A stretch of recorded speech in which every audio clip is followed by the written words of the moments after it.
All right, I am Wave Theory, and I am here today in one of my earliest video reviews of a piece of audio gear on this channel to talk about the Massdrop plus Sennheiser HD6XX headphone.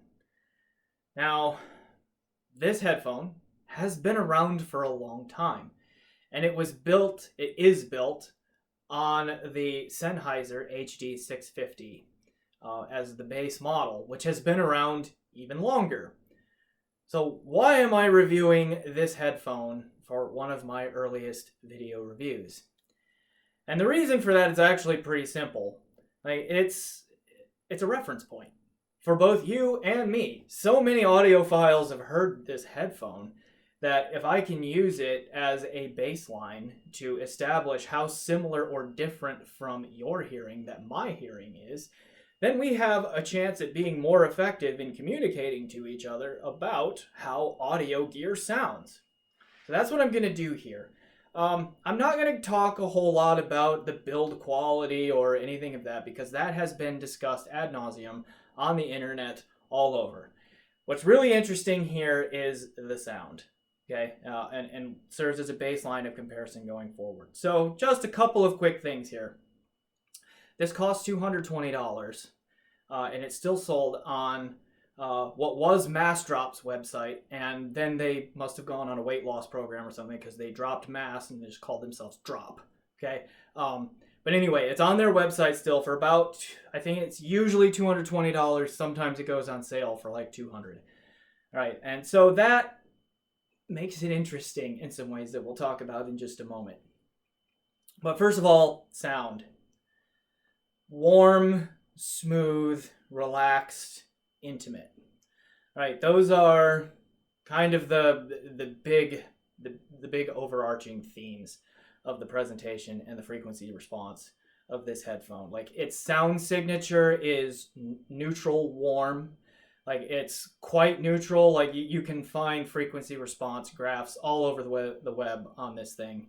And it's kind of the picture of frequency neutrality, but it has a slight emphasis and like through the mid bass into the lower treble region, or not lower treble, excuse me, sort of the lower mid-range region where it does give it a warm, inviting, almost kind of silky sound to it. It's not at all aggressive. It has pretty good detail retrieval for the price. I would say actually it has excellent detail retrieval for the price, but it does it in a very relaxed, pleasing way. It does not announce its detail retrieval like some headphones can. It just quietly goes about its business in that regard. And mostly in the mid-range. Okay, the mid-range is the frequency range that is the star of the show on this headphone. Like, don't expect super deep bass extension. Don't expect super airy treble presentation. It's slightly rolled off in either direction, but the mid-range is just smooth, natural, and just really organic sounding. Okay, now, confession. It took me quite a while to really understand why this headphone is so special. All right, now, I have been writing reviews of audio gear for a little over a year now, I think. And this was a piece that I reviewed, I think back somewhere in 2020, I think. It's late August of 2021 as I shoot this video. And at the time that I did that written review, and I will link to it below, because I think it's instructive, I was not as impressed with this headphone then as I am now. And some of that, probably all of that, had a lot to do with the signal chain that I was running it on. And that's where I think we need to be careful with this headphone too, okay? It does sound wonderful. The mid-range, it's just organic, lifelike quality in the mid-range that few headphones at any price touch, okay? But it can be a bit misleading if you're not careful what you're powering on this. So the first time that I did this review, I think I was using like an SMSL SU8 DAC through single-ended output. And I was using a Dark Voice 336SE tube amp. And I did not hear that organic, wonderful quality in the mid-range. The Dark Voice is a tube amp, and tube amps do things for this headphones, and we'll talk about that in a minute too.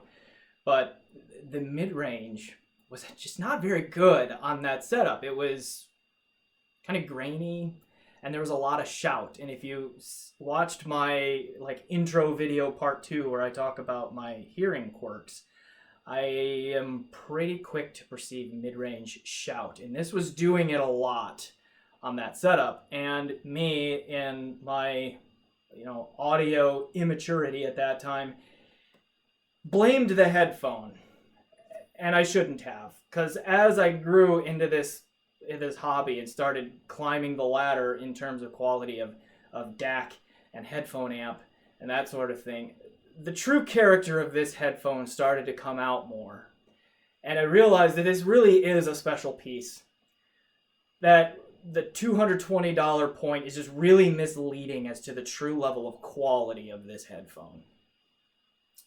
Right, I put this on, I got a Monolith Liquid Platinum headphone amp and got a different DAC. I've had several. I can't remember which one I used at the moment. But then I plugged this thing in onto that Liquid Platinum for the first time, and it is revelatory, right? Just so much clearer, cleaner. And then there was that wonderfully organic mid-range that you hear so much about with the Sennheiser 600 series, right? It was there, it's great, and I still, I hear that now, and that really is, the key feature of this headphone. Because, again, it's not a bass monster. It is not airy in the treble. It's not going to punch you with its dynamics, and it's not going to wow you with the spatial presentation. That 3-blob, left, center, right, imaging with not much in the middle, it is a thing with this headphone. But, oh, that mid-range silkiness and just organicness and timbre is just wonderful. Okay? Now, there is enough bass here for, a lot of rock and metal, and it's a relaxed presentation headphone overall. And that's also a genre of music that typically doesn't lean really heavy into the need for razor-sharp imaging and that sort of thing. And so this can be a good rock and metal headphone too, because of all of that. And it plays the guitars and the drums and all that, separates those sounds from each other well, at least in terms of differentiating the different instruments from each other. And it does really good for that. But yeah, signal chain really matters here. And I think it's probably safe to say that the kind of the starter signal chain for this one, where it really starts to make sense why this headphone is important, is you've got to, for a solid state amp anyway, you probably need to pick up a Schiit Asgard 3. Okay, I have one of those over there, and I'll do one of my early videos on the Asgard 3 as well. But that one has enough power to really make this sing. Again, so this is a 300 ohm headphone, so it does need a little bit of power.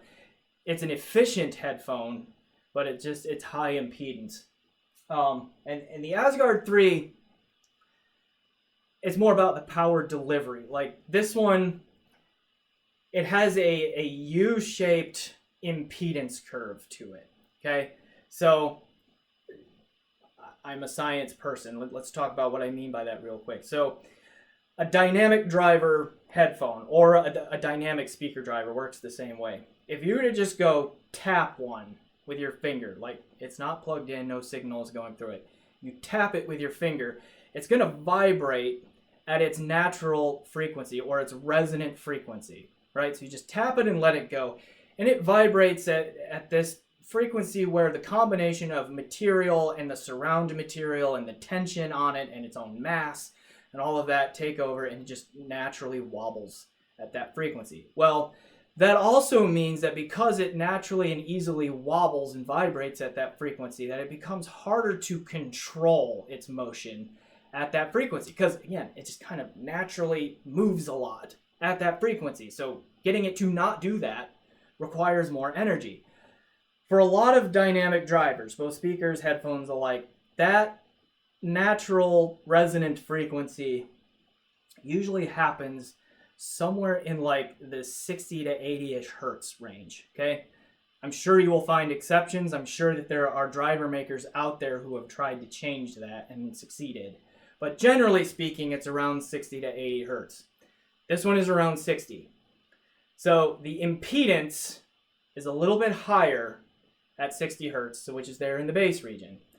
Then, because a dynamic driver depends on what's called a voice coil, which is just a coil of wire, okay, placed in a magnetic field to get its motion, what you have electrically in that voice coil is it's just an inductor. And inductors have a lot of resistance, which we call impedance, right, to alternating current signals, especially at the higher frequencies. You go higher up in frequency, the more that impedance goes up. So 300 ohm nominal impedance, more than that around 60 hertz, more than that up around the treble. So it's not just that you need an amplifier that is powerful for this headphone. You need an amplifier that can deliver power quickly in both the low end and the high end to really make this thing sing.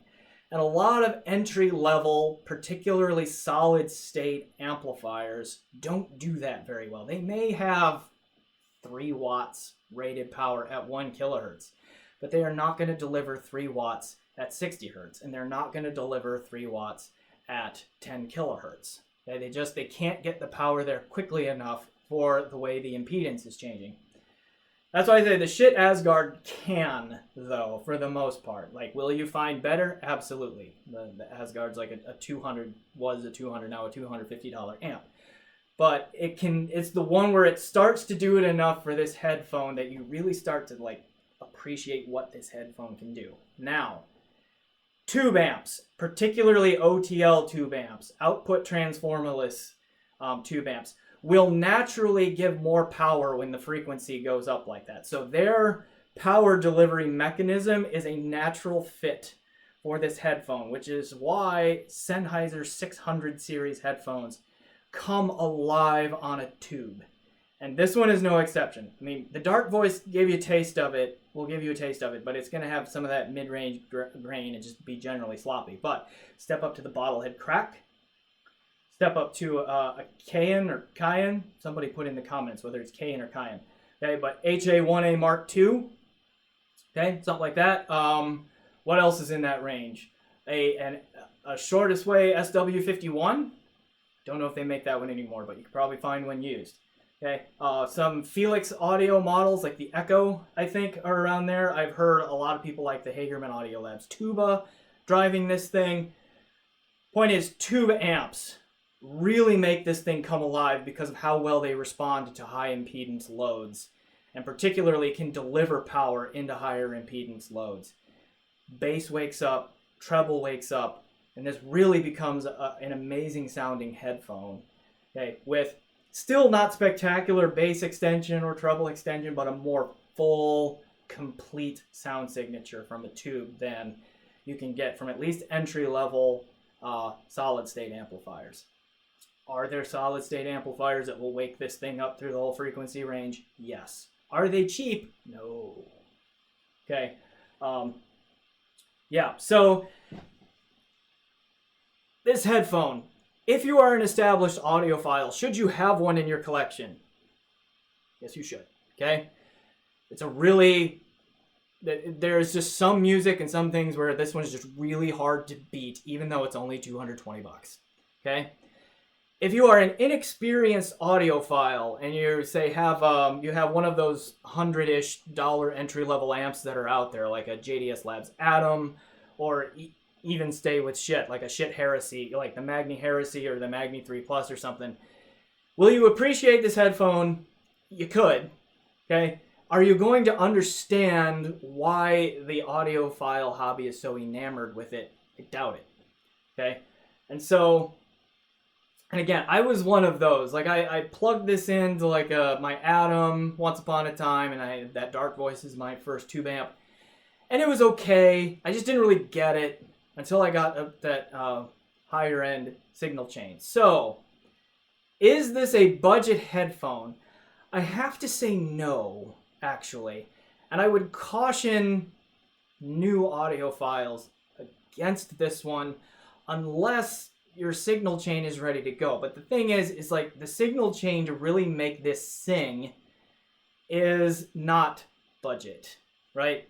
I said the shit Asgard at $250 now, which is more than the price of this headphone, is like the minimum starting point where it begins to make sense. And so by the time you get that and you add a DAC on it, are we still really in the budget or entry-level range anymore? I would argue no. Okay, but great mid-range timbre here. Very good mid-range detail retrieval here. Acceptable bass presence and detail and extension. Acceptable treble presence and detail and extension. Relaxed. Listenable for hours. Pretty good for aggressive music because it takes enough of the bite off of it that it doesn't become quite as fatiguing. And comes alive on a tube. It's a very different headphone on a tube amp than it is on a solid state amp. So I'm keeping this one because, you know, I'm getting into reviews even more now, and it's a great reference point. So please consider my thoughts on this. And you know what? Read my written review that I wrote, I don't know, 10 months ago, a year ago, something like that. And I'll just leave that up there as an example of how you grow as an audiophile and how you learn things as you listen to them. And hopefully model that being an audiophile is as much a journey as it is anything else.